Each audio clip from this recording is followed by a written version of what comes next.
ब्रह्मभूता प्रसन्नात्मा न शोचति न कांक्षति समः सर्वेषु भूतेषु मद्भक्तिं लभते पराम. One who is thus transcendently situated at once realizes Supreme Brahman.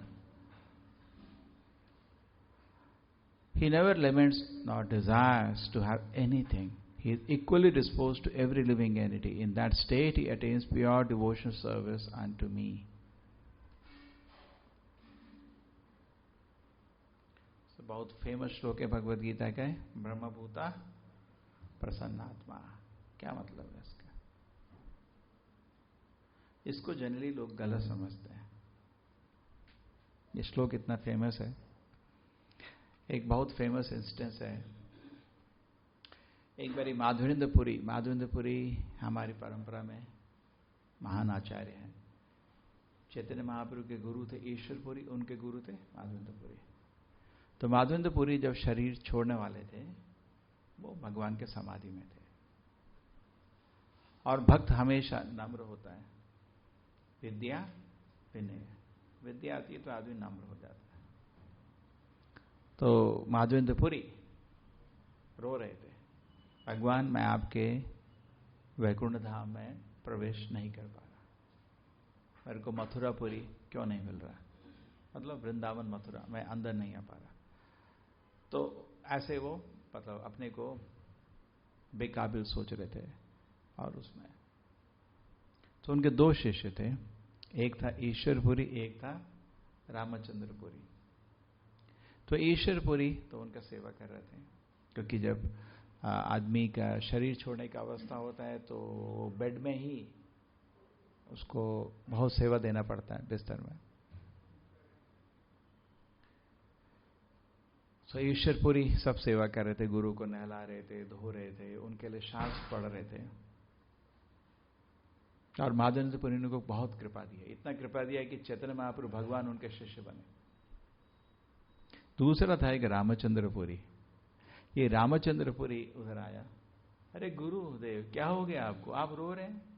ब्रह्मभूता प्रसन्न आत्मा, वो एक्चुअली मायावादी बन गया था. पूरे संघ में आके मायावादी समझते हैं. मायावादी मतलब वो इतना ही ज्ञान को सुप्रीम मानते, मैं शरीर नहीं आत्मा, इसके आगे नहीं जा पाते. ठीक है. सो माधवेंद्रपुरी को बहुत गुस्सा आया, और समझ आ गया ये शिष्य क्या बोल रहा है. अरे बोल तो जाए इधर से. एक तो मेरे को मथुरापुरी नहीं मिल रही, और ऐसा शिष्य उसके ऊपर से मेरे को ज्ञान दे रहा है, वो भी मायावाद का ज्ञान कि हम भगवान है करके. तो माधवेंद्रपुरी को बहुत दुखी हुआ, और रामचंद्रपुरी उनको दुख करके भक्ति खो गया. उसके बाद आगे चलता रहा. तो ये श्लोक गलत भी समझ सकते हैं, है ना. ब्रह्मभूत प्रसन्नात्मा, अरे भाई आपको तो हमेशा प्रसन्न होना चाहिए. लेकिन भक्त भगवान के विरह में, जैसे चैतन्य महाप्रभु भगवान के विरह में रोते थे, है ना. आप रो रहे हैं. गोपी भी भगवान के विरह में रोती, आप रो रहे हैं. आप तो ब्रह्मभूत प्रसन्नात्मा होना चाहिए. है अंदर से प्रसन्न होता है. लेकिन ये जो है प्रभुपाद जी बोलते हैं खट्टा मीठा होता है ना, कुछ डिश आपका खट्टा मीठा, हाँ कुछ डिश पानीपुरी ये सब खट्टा भी होता है मीठा भी होता है. तो ये खट्टा मीठा टाइप होता है. बाहर से ऐसा लगता है कि आदमी बहुत दर्द में है, लेकिन अंदर से आध्यात्मिक आनंद में है. जैसे चैतन्य कृष्ण कभी वृंदावन वापस नहीं आए, तो लोग बोलते हैं अरे इतना रुलाया उन्होंने, इतना रुलाया. नहीं नहीं नहीं, रुलाया नहीं है. ये आपका गलत एस्टिमेशन है.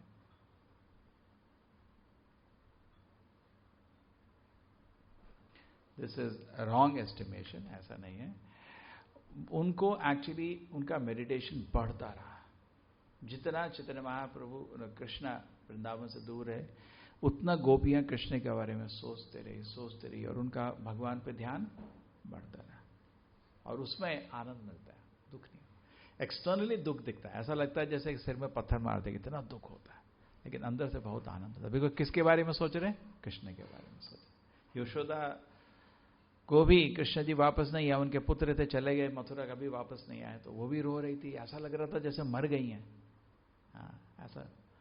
जब उद्धव को कृष्ण ने बोला था आप तुम वृंदावन में देख के आओ लोग कैसे हैं, तो वापस आके बोला वो जीवित नहीं है, एक जैसे पत्ता पेड़ से गिरता ना सूख के ऐसे पड़े हुए हैं, बिल्कुल मरे हुए जैसे। लेकिन बाहर से ऐसा दिख रहा था, अंदर से वो आध्यात्मिक आनंद में थे। तो इस श्लोक को थोड़ा ठीक समझना चाहिए। न शोचती न कांक्षति समा सर्वेश भूतेषु मद्भक्ति लभते परा। ये श्लोक 2 बारी प्रभुपाद जी ध्रुव महाराज के लिए ये अप्लाई होता है। ध्रुव महाराज बहुत ही व्याकुल हो गए थे, बिकॉज उनको राज्य नहीं मिला। वो क्यों? उनकी सौतेली माँ ने बोला कि तुमको राज्य नहीं मिलेगा, है ना, ऐसा उनको उपदेश दिया कि तुमको पिताजी की गोदी में नहीं बैठने दिया। और बोला क्यों? कि तू क्योंकि मेरे पेट से बैठा नहीं हुआ, तेरे को सिंहासन में कोई हक नहीं है। ठीक है, तो ठीक है। तो उसकी माँ ने बोला, ध्रुव की माँ ने, बेटा रोकने का कोई फायदा नहीं है, वो रो रहा था, तो कृष्ण के पास जा, कृष्ण सॉल्व करेंगे। तो जंगल में ढूंढ रहा था कृष्ण किधर है। तो उधर जब आप कृष्ण को ढूंढते हैं तो हमेशा गुरु आपके पास आ जाते हैं। तो कभी कभी लोग बोलते हैं मेरे को अच्छा गुरु चाहिए, वो तो ठीक है, पहले तुम कृष्ण को तो ढूंढो। गुरु किसके लिए मिलता है? कृष्ण को ढूंढने के लिए। अपने दिल में पहले फिक्स्ड इच्छा, मेरे को कृष्ण चाहिए, ऑटोमेटिक कृष्ण अपना काम करेंगे। तो इधर क्या हुआ कि आपका ना शोचिते न कांक्षति, ठीक है। सो ब्रह्मभूता प्रसन्नात्मा, ठीक है। न शोचती न कांक्षति समा सर्वेषु भूतेषु मद्भक्ति लभते परा। सो नारद मुनि वहां पहुंचे, उनके गुरु, और नारद मुनि बोले, ध्रुव महाराज ये छोटी छोटी चीज पे इतना चिंता क्यों करते हो? तो क्यों? ब्रह्मभूता प्रसन्नात्मा, अरे अपने पिताजी ने गोदी में नहीं बैठने, तुम आध्यात्मिक उसमें चलो। ये छोटी छोटी चीजों, अपने पूर्व कर्म से कभी अपमान होता है, कभी मान होता है, ये तो चलता रहता है। इनको इतना बड़ा ले को तो क्या फायदा रहेगा? ब्रह्मभूत प्रसन्नात्मा, उसको यह ज्ञान एक बार ही मिला था। फिर नारद मुनि ने उसको और ज्ञान दिया, उसके बाद उसने भक्ति किया, भगवान के दर्शन मिले। भगवान के दर्शन मिलने के बाद वो वापस आया, और वापस आने के बाद वो राजा बना, और राजा बनने के बाद वो एक बारी, उसका 2 भाई थे ना, जिस भाई को गोदी में बैठा था उत्तमा एक बारी कहीं गया था, अपना राज्य में घूम रहा था, वहां यक्षों ने मिलकर उसको मार दिया। तो ध्रुव महाराज को बहुत गुस्सा आया, उसके भाई को मार दिया। तो उसने अपना धनुष उठाया, उसको तो भगवान का आशीर्वाद था, बहुत शक्तिशाली था, तो उसने धनुष उठाया, शुरू किया और मारना शुरू किया यक्षों को।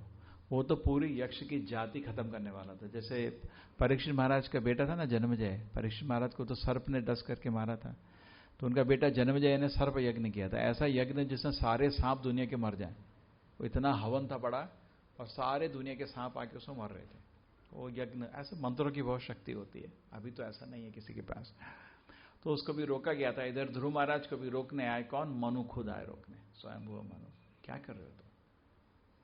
और फिर बोला, ब्रह्मभूता प्रसन्न न शोचती न कांक्षति समः सर्वेषु भूतेषु। तुम बॉडीली प्लेटफॉर्म में हो, मैं शरीर हूं, इसलिए ये मेरा भाई है, करेक्ट, और ये मेरा दुश्मन है। ये 2 सब माया है ना, तो तुम शरीर हो ही नहीं, तुम तो आत्मा हो। तो तुम क्यों ऐसे तुम इसको लगाव कर रहे हो? इतना इतना एक के लिए आप करोड़ों को मार देंगे, क्या हो गया तुमको? तो उन्होंने फिर मनु ने उसको रोका था। तो उसमें भी उसको 2 बारी ब्रह्मभूता का ज्ञान मिला था।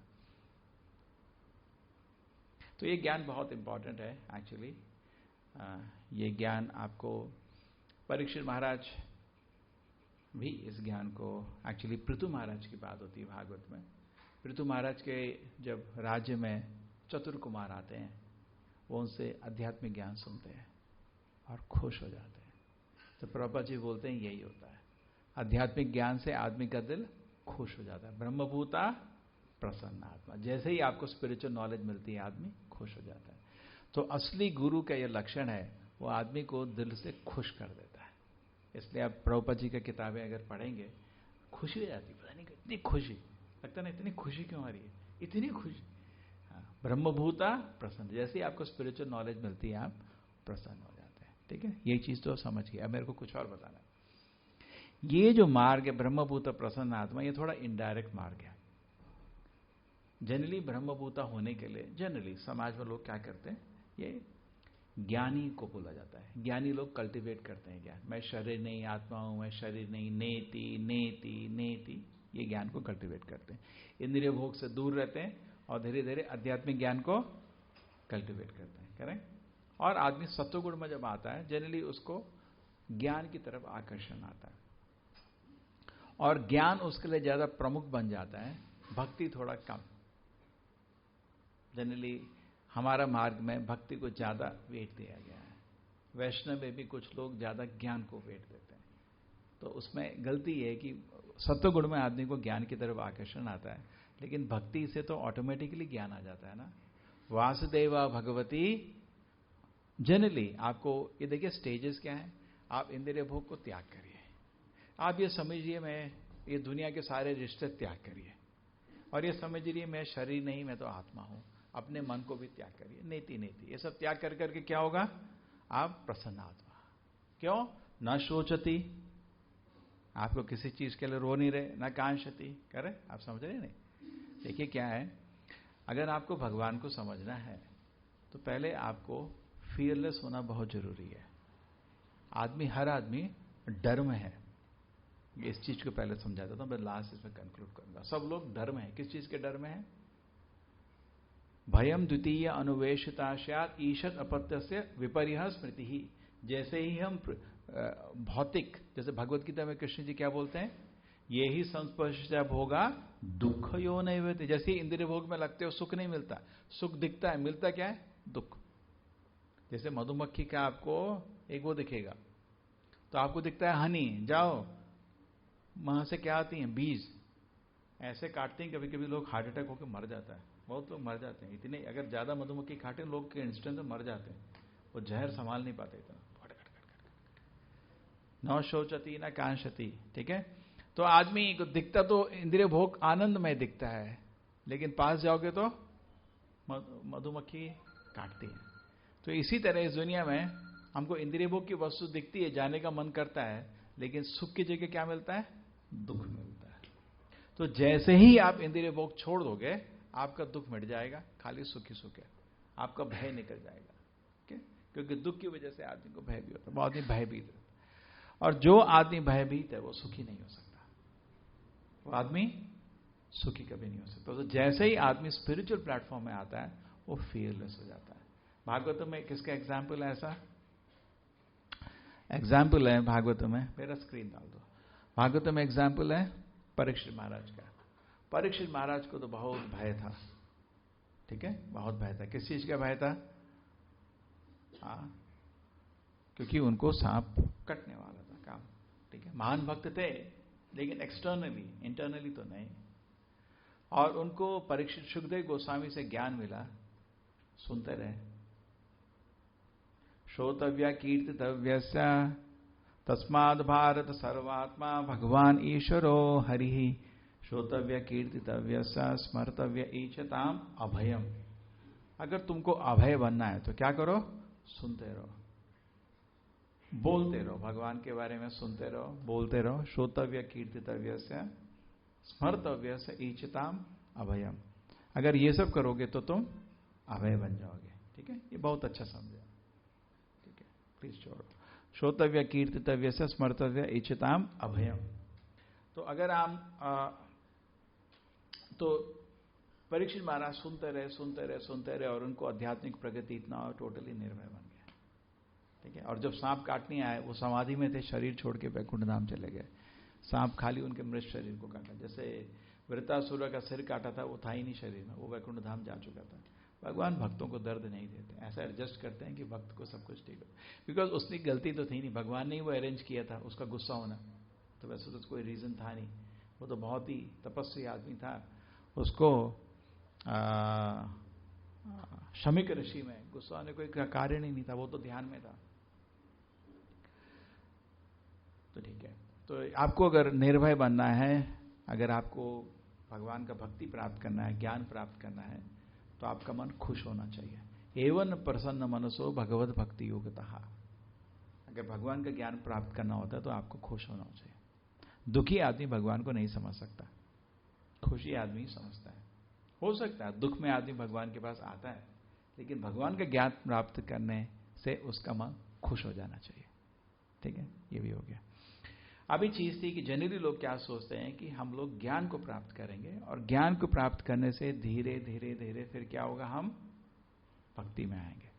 ब्रह्मभूत प्रसन्न आत्मा न शोचती न कांक्षति, न शोचती न कांक्षति मतलब क्योंकि वो शरीर से आइडेंटिफाई नहीं करता, तो वो कोई चीज भौतिक चीज उससे अगर चले जाए, जैसे कभी कभी कोई रिश्तेदार मर जाते हैं, कभी कभी कोई हमारी बहुत ही प्रिय वस्तु चले जाती है, करें ना शोचती, क्योंकि वो स्पिरिचुअल प्लेटफॉर्म है। भगवत गीता में कृष्ण बोलते हैं ना, अशोचन अन्वशोचस्तम प्रज्ञावादाम से अशोचान अन्वशोचस्तम प्रज्ञावादाम से भाषते गतासून अगतासून च नानुशोचन्ति पंडित। जो पंडित आदमी है, जो गया जो नहीं गया, उसको उसका शोक नहीं होता, बिकॉज वो स्पिरिचुअल प्लेटफॉर्म है। ठीक है, तो आदमी ज्ञान को कल्टीवेट करता है, समझता है मैं शरीर नहीं आत्मा हूं। उस ज्ञान से क्या होता है, ना सोचती, ना किसी चीज के लिए रोता, ना कांक्षती, ना ही किसी चीज की इच्छा में बैठा रहता है, अरे मेरे को ये चाहिए, कब मिलेगा कब मिलेगा। उसको ये चीजों से कोई फर्क नहीं पड़ता। समः सर्वेषु भूतेषु, सब जीव को बराबर देखता है। अभी क्या है, हम लोग किसी को ऊपर देखते हैं, किसी को नीचे देखते हैं, ये दुनिया ऐसी है। किसी आदमी को देखते हुए पहले आदमी तोलता है उसको, फिर बात करते हैं, करें मेरे बराबर है, मेरे ऊपर है, मेरे नीचे है। मेरे ऊपर है तो उसे ईर्ष्या करते हैं, मेरे नीचे है तो उसको हम दबाते हैं। ये मेटलिस्टिक है। भक्ति में उल्टा है, कोई हमसे ज्यादा प्रकृति करे उसका हम आशीर्वाद चाहते हैं, और कोई कमजोर है उसको कृपा देते हैं। लेकिन भौतिक दुनिया में उल्टा है, कोई हमसे थोड़ा आगे हो भौतिक कैलकुलेशन में, उसे हम ईर्ष्या करते हैं, कोई नीचे हो उसको हम लात मारते हैं। ये जनरली होता है, और लेकिन आध्यात्मिक उसमें अलग है। हाँ, ठीक है। जब आदमी ज्ञान को कल्टीवेट करता है, एंड ज्ञान कल्टीवेट करने से समझता है मैं शरीर नहीं आत्मा हूं, खुश हो जाता है। ब्रह्मानंद भी बहुत खुशी है। अगर इंद्रिय भोग को आप एक बिंदु मानो, पानी का एक ड्रॉप, तो ब्रह्मानंद सागर के बराबर। लेकिन ये सागर कृष्णानंद, कृष्ण की सेवा के सामने बहुत छोटा है। इसको भागवत में कंपेयर किया गया है, जो पानी इन अ काफ हुक प्रिंट, जब बछड़े चलते हैं ना, तो पानी में, जमीन में वो थोड़ा इंप्रेशन बनाते हैं, उसमें कितना पानी रखते हैं, थोड़ा पानी। वो और समुद्र, मतलब इतना बड़ा फर्क है। कृष्णानंद बहुत बड़ा है। समः सर्वेश भूत, सब living in it is equal, मत भक्ति लभते पराम। तो भक्त भगवान की भक्ति, उसके बाद क्वालिफाई होता है पहुंचने के लिए। क्योंकि प्रभुपाद जी बोलते हैं जब तक हम आग नहीं होंगे तो आग के अंदर नहीं जा सकते, रिएक्शन हो जाएगा। जब तक हम थॉरली स्पिरिचुअल नहीं होंगे, कृष्णा कॉन्शियसनेस में एंटर नहीं कर सकते, कृष्ण की सेवा में एंटर नहीं कर सकते। ये भी समझ आता है। लेकिन ये मार्ग कलयुग में बहुत मुश्किल है। सब इंद्रिय भोग छोड़ो, उसके बाद तपसा ब्रह्मचर्य ना समेन दमेन वा त्यागेन सच सौशव्यम यमेन नियमेन वा। कलयुग में तरीका है हरे कृष्ण कृष्ण कृष्ण हरे हरे, हरे राम राम राम हरे